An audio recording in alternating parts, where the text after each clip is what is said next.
Y'all, I am seeing so much trich in our clinic.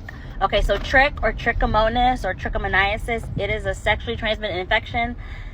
Have you ever heard of trich? Because so many people haven't, and I feel like I need to talk about it real quick. So trich is an STI. It's caused by a parasite, like a protozoa.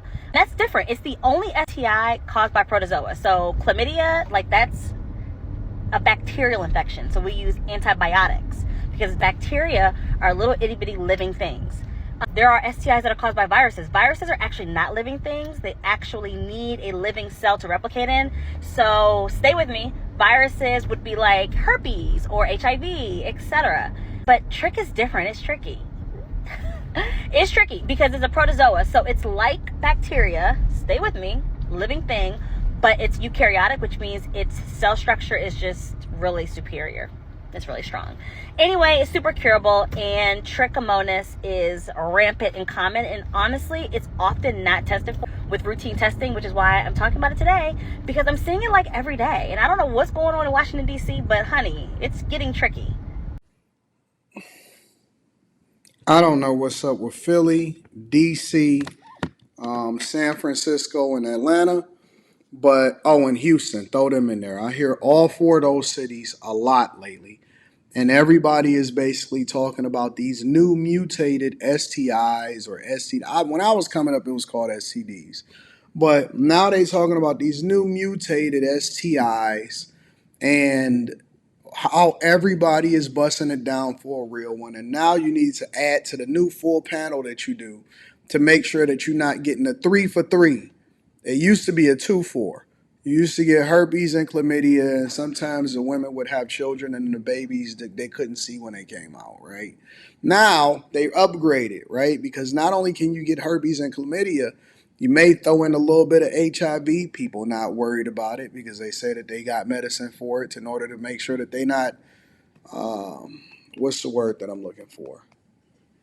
Detectable? Is that what you said? That they're not detectable.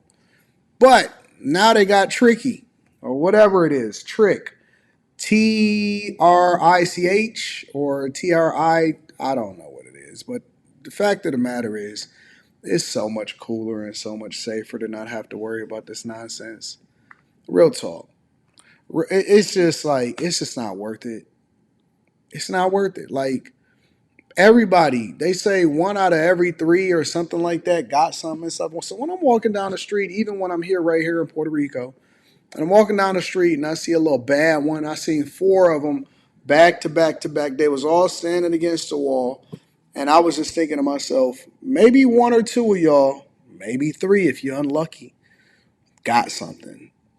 And that's just all I could like visualize, all I could see, because everybody that interact with anybody is a possibility that you can sit there and you find yourself in a negative situation. Anyways, let's see what this new. Honestly, this is the first time that I've ever heard of it. Obviously, she's saying that it's not something that's popular, but everybody is starting to get it.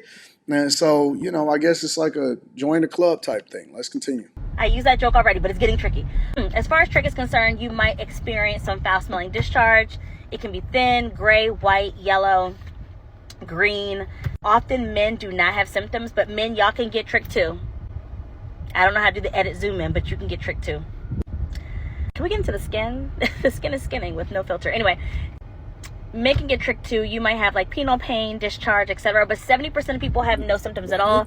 Yes, you can still transmit it even without symptoms. So what do? We treat it with antibiotics because, like I said, it's like bacteria. And with the antibiotic, it's the same one we use to treat bacterial vaginosis, which is like flagyl or metronidazole. So super treatable, very easy to treat. I don't even know what the fuck she's talking about. I'm a C student, so I'm going to just nod along for some of the things that I don't know about, but I'm going to just act like I know.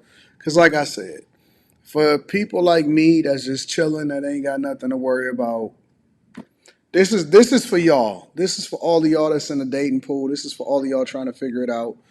This is for the people that's out here busting it down for a real one, finding a new partner every other day, having one night stands, having one-offs, freak-offs, maybe. I don't know. This is for y'all. I'm playing this for y'all. So this is an educational moment for you. But it's common and it's commonly not tested for. So I'm just letting y'all know about Trich. The other thing is, this is the gotcha, and I want y'all just to hold your horse and listen to this, because this is gonna get real crazy. This is getting real crazy. Some men can transiently, so trichomonas can be transient in men, which means that some men can spontaneously clear the infection within 2 weeks. What? Which means the woman comes in, tests positive for Trich. She goes to her man and she's like, what have you been doing? And he says, nothing. I ain't been doing nothing. That's you. That must be you. And he goes and gets tested, and his is negative. And she crashes out. No, she been doing something. And so now she trying to blame it on him. No, don't try to flip it. We know what it is. And the truth is, it can be transient, which means he can clear it within 10 to 14 days.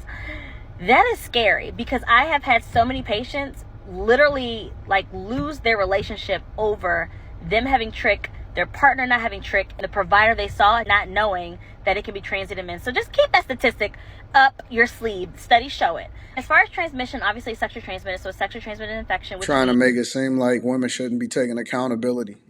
It's transmitted sexually. Also, however, studies in India have shown that Trich can technically survive. There are studies that are showing that it can survive on a fomite or fomit. I'm not sure how it's said, but it can survive on a non-human, like a towel, like an inanimate object.